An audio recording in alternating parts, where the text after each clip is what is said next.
Meus irmãos, minhas irmãs, saudações em Cristo Jesus.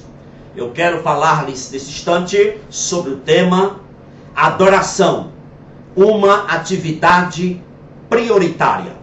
Meus irmãos, eu quero abordar nesse instante dois aspectos com respeito à igreja. O primeiro aspecto, em primeiro lugar, nós precisamos e devemos ver a igreja como existente desde a eternidade. E Efésios 1:4 confirma esta verdade quando diz: como também nos elegeu nele antes da fundação do mundo. Ou seja, a igreja existia em forma ideal já na eternidade. A igreja existia na forma ideal, em forma ideal, no coração de Deus desde a eternidade.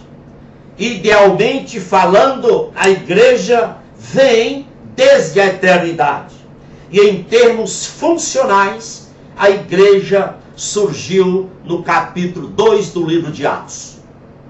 Funcionalmente, a igreja passou a existir a partir do dia de Pentecoste. Portanto, a igreja não é uma aventura. A igreja não é uma especulação. A igreja é um projeto de Deus que surgiu no coração de Deus desde a eternidade e se concretizou no mundo com a vinda de nosso Senhor Jesus Cristo. Por isso que as portas do inferno não prevalecerão contra a igreja. A igreja sempre existirá, quer em governos ditatoriais, quer em governos republicanos, monárquicos ou democráticos. Quem se opõe à igreja se opõe a Deus. Uma coisa importante, a segunda coisa, o segundo aspecto, é que nós temos que entender que a missão prioritária da igreja é a adoração. A principal obrigação da igreja é a adoração. A adoração é exatamente a moral real de todas as atividades da igreja. A adoração a Deus em Cristo deve estar no centro das demais coisas que a igreja realiza, que a igreja efetua. Agora, veja bem uma coisa: a adoração não deve ser com o intuito, com a intenção de manter as atividades da igreja. Não. Porque no momento que a adoração deve ser feita com o intuito de manter as atividades da igreja, aí a adoração passa a ser secundária e as atividades da igreja passam a ser prioritárias. E aí uma inversão de valores. Meus amados irmãos, a igreja existe por causa de Deus. E por isso que a igreja tem que viver em função de Deus, tendo a adoração como sua atividade prioritária. Quando a igreja mantém a adoração como a sua atividade prioritária, a sua missão horizontal, na dimensão horizontal, em direção ao mundo, à sociedade, torna-se eficaz. Quando a igreja mantém a adoração como sua atividade prioritária, ela tem força para se dirigir à sociedade. Ela tem força para se dirigir às pessoas e ao mundo. Ela abala o mundo. A adoração como prioridade na igreja, ela deixa marcas no mundo. Sem adoração, a igreja nada é e nada deixa marcas na sociedade. Meus irmãos, é fácil amar prédios, é fácil amar programas, projetos, instituições. O problema hoje é que muitos pastores estão levando a membresia a adorarem estruturas, projetos, programas, prédios. As pessoas hoje estão amando essas parafernálias pensando que estão amando a Deus. Estão pensando que coisas, que quinquilharias, parafernálias valem mais do que Deus.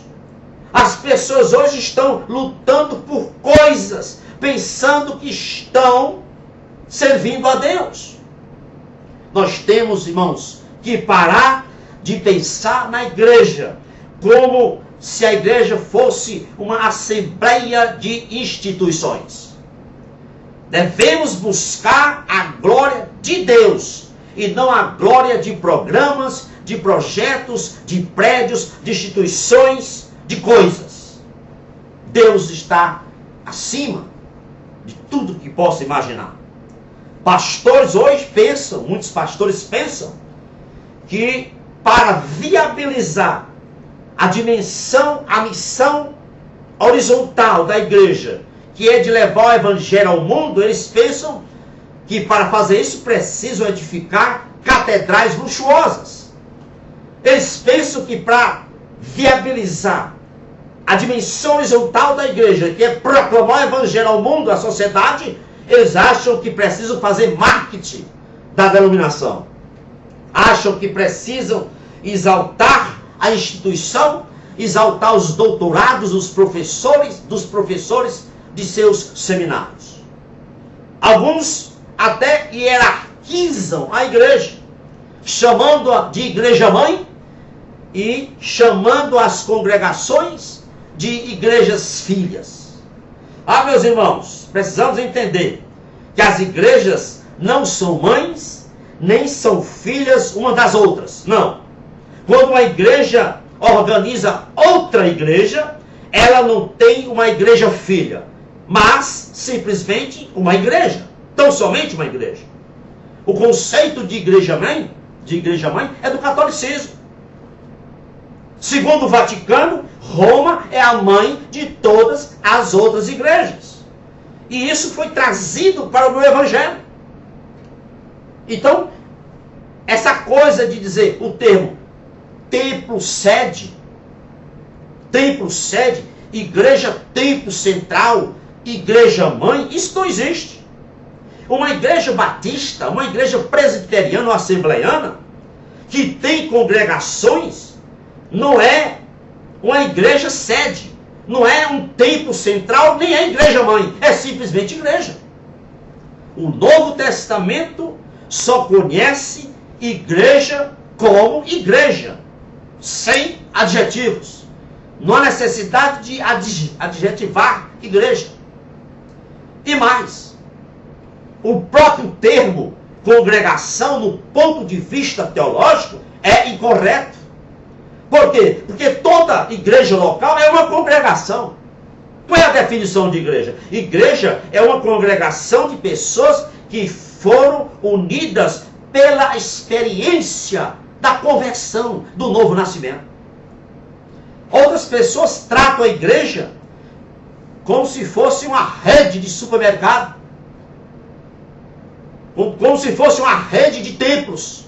Já ouvi líderes falar assim: meus irmãos, nós vamos neste ano ampliar a rede de templos da nossa denominação. Meus amados irmãos, tratam a igreja como se fosse supermercado, como se fosse a rede Pão de Açúcar, a rede Carrefour, a rede McDonald's. Meus irmãos, quando a igreja se comporta como empresa, ela perde a atividade prioritária, que é a verdadeira adoração. O termo-chave para a igreja só é um. É o mesmo tema que está no livro de Eclesiastes. Temas a Deus e guarda os teus estatutos. Esse é o tema-chave para toda igreja evangélica. Uma igreja que não tem uma atividade, que não tem a adoração como atividade prioritária, ela tem simplesmente alaridos e não tem frutos. Uma igreja que não tem a adoração como prioritária. O evangelho pregado por esta igreja é como chiclete, onde se mastiga, enche a boca e nunca alimenta.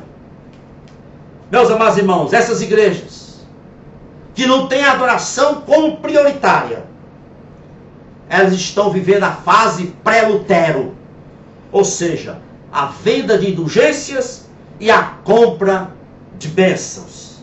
Essas igrejas, elas oferecem trono em troca de ofertas. Tenhamos cuidados, ficamos alertas para discernirmos os tempos e ver que a igreja é aquela de acordo com a Bíblia Sagrada, que anda nos estatutos de Deus, na temeridade do Senhor. Deus foi quem fundou a igreja, não foi os homens.